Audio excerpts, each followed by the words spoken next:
Welcome to Treasures from the Vault with Todd Sawatzky Appraisals. I am Todd Sawatzky. So today I felt like really diving into the fact that this is NHL All-Star Weekend. I got my Campbell's Conference vintage 1980s All-Star jersey. Even this cap right here, 2009 Montreal All-Star cap. So I wanted to dive in, not necessarily the All-Star Weekend, but an All-Star player. So today we are focusing on something or a couple items that are rather unique from this man right over here. The great number 4 Bobby Orr. Yes, let's begin.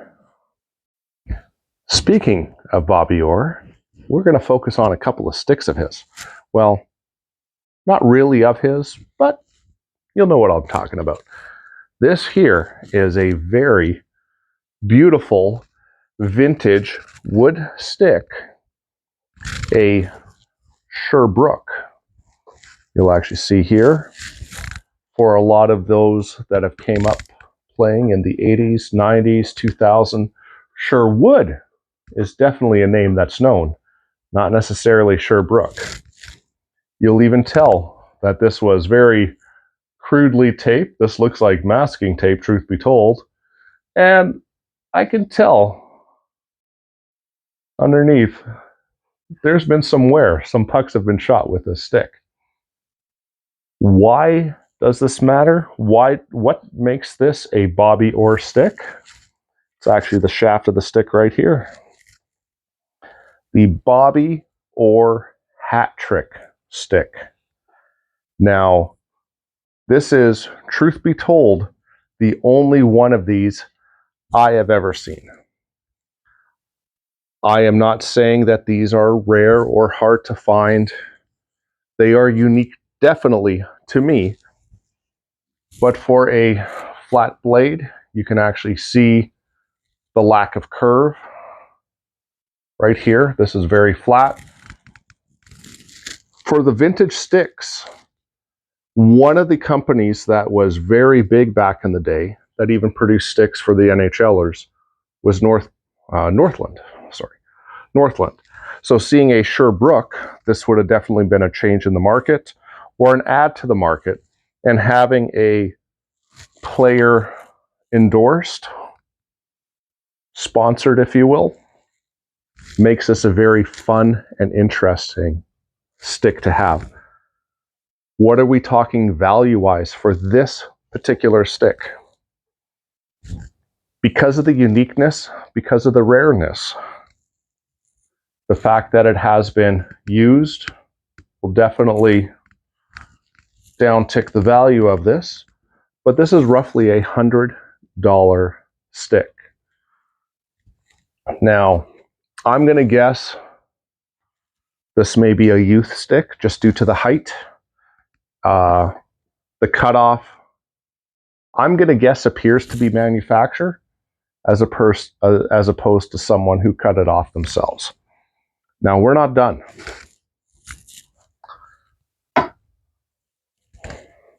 I'm going to this stick.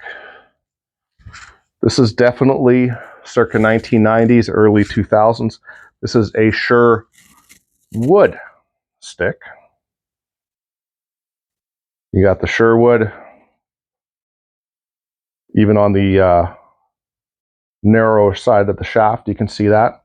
What makes this so unique is that autograph right there. Bobby Orr.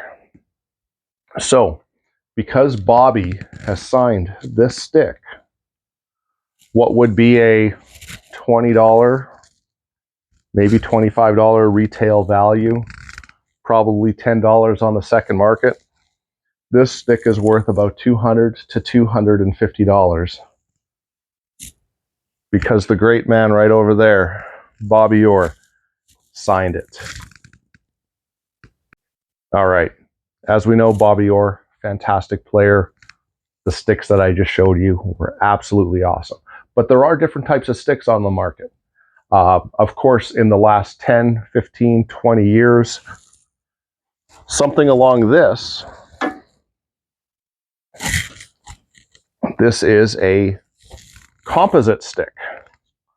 It's incredibly light. It weighs significantly less than these guys.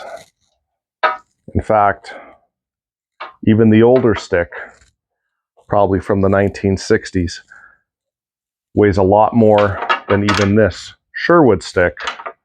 And both of these, and this weighs significantly less than both of these. Composites became very popular, of course, just simply due to the fact that they are incredibly light. Players can get a heck of a shot off of it.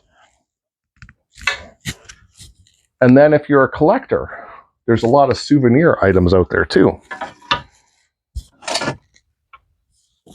Let's take a look at a few of those. Here is a plastic souvenir stick. This one just so happens to be from the 1999 World Junior Championships that occurred in Winnipeg. Very light. Has a nice little hole there that if you do want to put it up on the wall, you don't have to damage this item to hang it. This one was made by in Glasgow.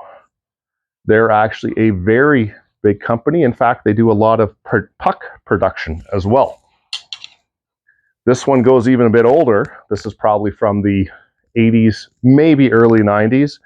It is a New Jersey Devils souvenir stick or mini stick. Thankfully, they also have that hole that I was talking about. It is heavier, made of wood. Instead of it being printed on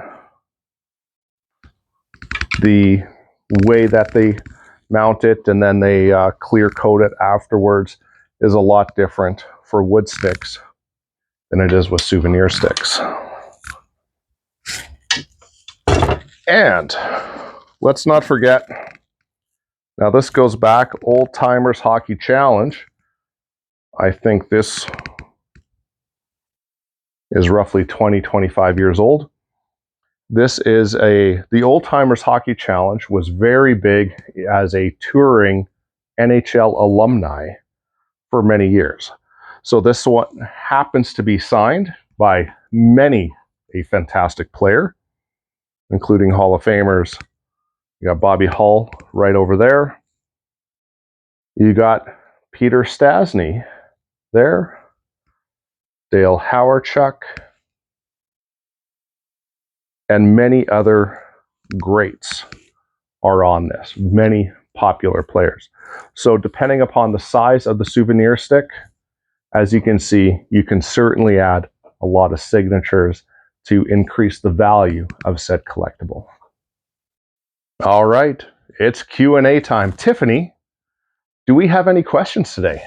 Yes, actually we do. I'm wondering, is it better to have an autograph wooden stick or an autograph composite stick? Also, where on the stick is the best place to have an autograph? Well, it is an interesting, very interesting question. The easiest way to describe it is that if you're talking the retail of what it would cost for a wooden stick compared to a composite stick, whether they are autographed or not, wooden sticks tend to retail in the $20 to $25 range, sometimes even cheaper if they're on sale. Where composite sticks, they can run you back $150. Sometimes more, sometimes less if you get a good deal. So, will that affect the value of it? Well, the value of the item will definitely impact whether you have an autograph or not. For a player of Bobby Orr's vintage, the fact that he never used a composite stick, I'm not saying Bobby Orr's autograph on a composite stick won't be worth anything, or it won't be valuable, because Bobby Orr is not a cheap signature and his signature is valuable. I just don't think a vintage collector wanting someone, as a collector, people like to often keep things in the vintage of the era of the player. So he would never have used a composite stick. So I'm not saying he will never sign one and may have never signed one. I just don't see many of those on the market today. All right, for your second question, in terms of where is the best place to sign, this will often be a collector's choice. However, I do feel that if you're looking for a single signature on a stick, the blade of the stick is the perfect place to put it. In this case, this is a left-handed stick. It being on the interior of the curve makes the most sense as opposed to the exterior of the curve. So you'd want to be on the forehand, not the backhand. Right hand stick, same kind of thing. You would probably want it right over here. But because this is composite, because of the colors of this stick, it's not wood. So the material is a lot different. And the fact that there's both black, so you wouldn't want to sign on with black on this guy because it would just hide. But there's some blue in terms of the type of stick that this is. I would highly recommend even a blue paint pen that would really make this pop. Otherwise, silver or gold would still look beautiful. So Tiffany, do you have any other questions? Well, I do myself. What about a game used stick? That's fantastic. And fancy that, I do have a few examples here. This is from a former Chicago Blackhawk, and even, I believe he also played for the Calgary Flames as well. Rauta Kaleo, I believe he's a Finnish player, played in the early 1980s. You can see he was number 19. Why would someone want something like this? Well, having an item that a player used is quite interesting. What are the features you're looking for? Well, not only the type of stick itself, the height, but it's also how they tape the stick, where the cut is, even how they tape it on the blade here. So you're actually going to notice that the whole blade isn't necessarily taped, but it actually starts a few inches down. Speaking of Bobby Orr, he was known to literally have a single strip of tape in the middle of the blade. One single strip. Very interesting. Every player has their own feel, so it's how they can grip it. So when they shoot, here's another good example. This one is of a former Winnipeg Jet, Frederick Olesen. So you can also see this is probably from the late 80s, early 90s. You're going to see that, in this case, Sherwood, they even have an indication. They even print similar to the last one, but because of the color, it's more of a paint print. It's a stamp that goes on there. You see as number 4. You're going to see in comparison not only the height of the sticks, so this guy is probably significantly shorter, but you're also going to see the difference in the way it is taped. This is a very, if you want to call it, short wrap, and a, I wouldn't even say a very heavy knob, where this one, it is very, almost the whole wrap itself is the knob. So it's all how players want to handle the stick and how they can go better off. In this case, this is a right-handed stick compared to a left-handed stick. But yes, there is. When you're talking value, if you were to compare these to, let's say, this guy here, just a, well, for us being in Canada, a Canadian Tire special stick that's maybe worth $20 to $25. These would probably be worth in the $50 to $100 range. Now, if we are talking composite, low-end composite game use sticks, even for a player that is not a superstar in any way, shape, or form. These guys had very excellent careers, but I wouldn't necessarily consider them superstars. You'd be looking probably at $100 price tag or more. Maybe if you're lucky on sale for less, but the more quality of the player, the more valuable it'll become. All right, you may have noticed a couple of changes to my attire, bringing up my Winnipeg Jets gear. This past week, we lost a true legend of the game, Bobby Hull. Now, Bobby Hull had his personal demons, don't get me wrong, and we're not going to touch base on that today. But as a fan and as a collector, there are few players or former players that have ever been as generous with his time as Mr. Bobby Hull. As you can see right over here, I do enjoy, he did sign a few things for me over the years, and you might also notice that I like pucks, especially when it comes to my hockey memorabilia. So we got our Chicago Blackhawks represented here, the Winnipeg Jets of the old WHA, the Hartford Whalers, and a vintage WHA puck as well, with his moniker, the Golden Jet, which he came by that during his playing career.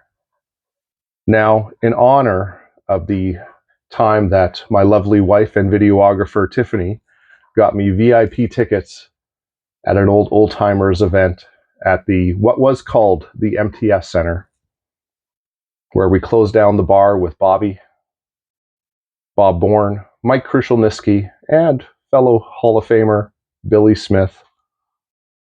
I salute you. So it's only fitting that I bring out the Bobby Hull glass.